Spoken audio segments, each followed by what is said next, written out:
90%의 사람들은 이것을 몰라 스트레칭에 더 많은 시간을 투자하는데요. 이것만 알아도 스트레칭 효과를 2배로 늘릴 수 있습니다. 바로 가동성인데요. 오늘은 이 가동성을 기르는 방법에 대해 알려드리고 영상의 마지막엔 오프라인으로 배울 수 있는 수업도 소개해드리겠습니다. 끝까지 시청해주세요.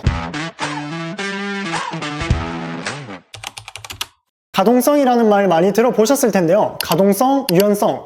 과연 이것은 어떤 차이가 있을까요? 가동성이란 한마디로 이야기하자면 관절 가동 범위를 스스로 조절할 수 있는 범위를 뜻합니다. 유연성은 근육이 늘어날 수 있는 길이, 즉 누군가 도와주면 할 수 있는 범위이지만 가동성은 내가 스스로 그 범위를 만들어낸다는 것이 가장 큰 차이입니다. 그렇다면 단순히 근육만 늘리는 스트레칭은 크게 도움이 안 되는데요. 왜냐하면 스스로 조절할 수 없기 때문인데요. 결국 쓸모없는 가동 범위로 인해 부상을 입을 수도 있는 것이죠. 또 과도한 유연성은 오히려 문제가 되기도 하는데요. 관절을 잡아주는 인대나 캡슐이 느슨해지면서 움직임은 많아지지만 안정성은 떨어지게 됩니다. 또 관절이 너무 많이 움직이다 보니 손목, 어깨, 발목 같은 부위가 쉽게 삐거나 다칠 수도 있는 것이죠. 불안정성으로 인해 주변 근육과 힘줄이 너무 과도하게 긴장하면서 근육통이나 피로, 건영 같은 문제가 생기기도 합니다. 결국 내 몸을 조절할 힘이 있어야 건강하게 움직일 수 있습니다. 많은 사람들이 하는 오해는 한 번에 오랜 시간을 투자한 스트레칭이 몸을 유연하게 할 거라 생각하는 것인데요. 하지만 우리 몸을 진짜 유연하게 만드는 것은 바로 평소 생활 습관과 지속적인 스트레칭입니다. 아무리 좋은 운동을 가지고 가동 범위를 늘려보아도 평소에 나쁜 자세로 앉아있거나 움직임이 없으면 결국 몸은 원상태로 돌아올 건데요. 그래서 평소에 어떻게 앉고 어떻게 걷고 어떻게 쉬는지가 몸을 바꾸는데 더 큰 영향을 줍니다. 오래 앉아있을 땐 중간중간 일어나서 골반을 풀어주거나 틈날 때마다 이런 가동성 운동을 해주는 것이 우리 몸을 더 건강하게 만들 수 있습니다.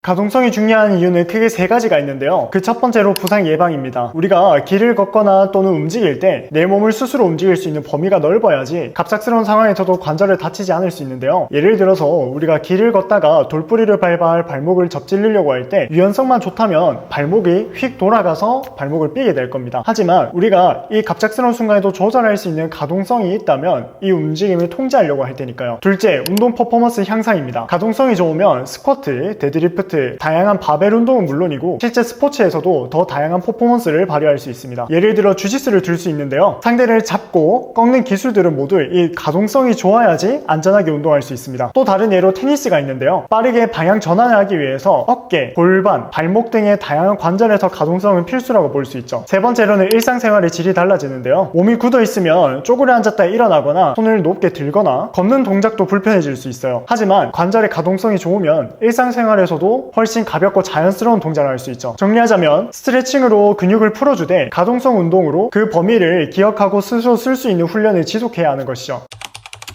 그렇다면 이 가동성은 어떻게 키우는 걸까요? 앞서 이야기한 것들을 바탕으로 보면 단순한 스트레칭으로는 한계가 있습니다. 그래서 요즘 많은 전문가들이 사용하는 방법이 바로 FRC, 펑셔널 레인지 컨디셔닝입니다. FRC는 실제 메이저리그 선수인 조세 바티스타의 관절 기능과 평가에도 함께 사용되었었고 나사의 우주인들의 관절 가동성 유지 프로그램에서도 이용되었습니다. 또 미국 대학의 텍사스 공대 풋볼팀도 FRC 기법을 통해서 고관절 가동성 훈련을 하는데요. 뿐만 아니라 NBA, UFC 같은 다양한 주요 스포츠 리그에서도 사용되고 있습니다. FRC에서 주요 동작 두 가지를 알려드리자면 카스와 페이즈 레이즈가 있는데요. 이 카스는 관절의 최대 가동 범위까지 돌려서 관절량을 자극해서 관절을 부드럽게 만들어주고 이 관절의 사용 범위를 몸에 기억시키는 것입니다. 예를 들어 우리가 어깨의 최대 굴곡 동작인 만세 동작을 잘 하지 않는데요. 이 어깨 카스를 통해서 관절이 이러한 굴곡 또는 다양한 운동 범위를 가지고 안전하게 움직일 수 있다는 것을 다시 한번 인지시키고 학습시키는 것이죠. 이런 카스를 꾸준히 한다면 뻣뻣함도 사라지고 어깨의 부드러움도 유지될 겁니다. 두 번째는 페이즈 레이즈인데요. 페이즈는 특정 관절을 늘린 상태에서 이 스트레칭된 근육에 힘을 주는 동작을 뜻합니다. 예시를 들어서 고관절 페이즈로 알아보겠습니다. 런지 자세에서 뒤쪽 허벅지를 늘려놓고 이 늘어난 허벅지 근육에 힘을 줄 겁니다. 이때 15초 정도 등척성으로 밀어줘야 되는데요. 정리하자면 늘어난 근육에 힘을 주는 과정을 페이즈라고 할 수 있습니다. 반대로 이 페이즈의 단짝인 레이즈가 있는데요. 레이즈는 스트레칭된 근육의 반대쪽에 힘을 주어서 능동적으로 쓸 수 있는 범위를 확장시키는 건데요. 그래서 이 페이즈와 레이즈 훈련을 세트로 많이 진행합니다. 여기서 등척성 수축이라는 것은 근육의 길이가 변화하지 않고 안정적으로 수축하는 것을 뜻합니다. 마치 플랭크 동작을 하는 것처럼 말이죠. 결국 이 운동의 이점은 관절의 끝범위에서 더욱더 강하게 힘을 주어 뇌신경계에 여기서 쓰는 힘은 안전하다라고 학습시키는 거죠. 그럼 관절의 가동 범위가 늘어날 뿐만 아니라 그 범위를 온전히 능동적인 내 힘으로 쓸 수 있는 것으로 바뀌게 됩니다. 이렇게 말로 설명하면 좀 어렵고 와닿지 않을 수 있는데요. 직접 한번 해보면서 체험 체험해 보도록 하겠습니다. 햄스트링 페이지 레이즈를 해볼 건데요. 먼저 높은 선반에 발을 올려서 다리를 고정하고 허벅지 뒤쪽이 살짝 당길 때까지 숙여보는데요. 이때 허리는 평평하게 유지합니다. 2분 정도 편안하게 호흡을 유지하는데요. 이렇게 하면 근육이 충분히 늘어나게 됩니다. 이렇게 스트레칭한 상태에서 페이지를 걸게 될 건데요. 뒤꿈치로 선반을 누르며 늘어난 방향으로 힘을 15초간 줍니다. 그 다음 바로 레이즈를 진행하는데요. 뒤꿈치를 선반에서 들어 올리듯 앞벅지에 힘을 줍니다. 이때도 15초 정도 버티는데요. 이 과정을 2에서 3세트 정도 반복해 보시면 단순 스트레칭보다 훨씬 강력하게 근육과 신경계가 새로운 바동 범위를 기억하게 됩니다. 한번 체험해 보시니 어떤가요? 반대쪽과 비교했을 때 훨씬 더 유연한 것이 느껴지시나요? 이 방법은 단순히 햄스트링뿐만 아니라 이 신체의 모든 부위에 적용할 수 있다는 장점이 있습니다. 즉 내가 가동 범위를 키우고 싶은 곳이 있다면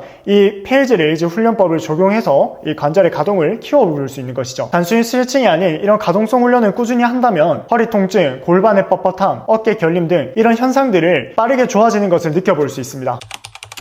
이렇게 따라 해보더라도 일상생활에 내가 적용하기는 좀 어려울 수도 있는데요. 가장 중요한 것은 매일 꾸준히 진행해보는 것입니다. 하루 5분이라도 좋은데요. 저는 아침에 일어나면 침대에 누운 상태에서 손목 발목을 가볍게 돌려주는 카스 동작을 통해서 몸을 깨웁니다. 또 평소에 많이 앉아있거나 많이 걸은 날에는 아킬레스건이나 고관절이 뻣뻣해질 수도 있는데요. 이럴 때는 저는 쪼그려 앉아있거나 발목, 무릎, 고관절, 손목을 풀어주는 저만의 루틴이 있습니다. 포인트는 안 하는 날이 없게 하는 것입니다. 길게 몰아서 하는 것보다 짧게 자주 하는 것이 더 효과적이거든요. 꾸준히 돌려주고 힘주고 컨트롤하는 연습이 진짜 가동성을 만들어줄 겁니다. 자, 정리해보겠습니다. 가동성은 단순한 스트레칭이 아닙니다. 가동성 운동을 통해서 관절을 깨우고 확장된 범위를 내 것으로 만드는 것이 중요합니다. 매일 조금씩 꾸준히 실전하면 내 몸이 바뀌게 됩니다. 운동은 단순히 근육만 키우는 것이 아닙니다. 근력, 근지구력, 심폐지구력, 협응력, 민첩성, 이 수많은 운동의 요소들을 적절하게 배합시키고 내 몸을 잘 쓰는 것을 연습하는 과정입니다. 늘 스트레칭만 하셨다면 오늘부터 가동성 운동도 함께 해보세요. 이렇게 가동성에 관심이 있으신 분들을 위해서 원데이 클래스도 준비했는데요. 가동성 훈련은 물론 인간이 가지고 있는 본연의 움직임을 배울 수 있는 무브먼트 클래스도 준비했습니다. 초보자부터 상급자까지 모두에게 도움될 수 있는 다양한 정보를 준비했는데요. 신청은 더보기란의 링크를 참고해주세요. 궁금하신 점은 언제든 댓글로 남겨주시고요. 작은 습관이 모여서 건강한 몸을 만든다는 사실 잊지 마세요. 감사합니다.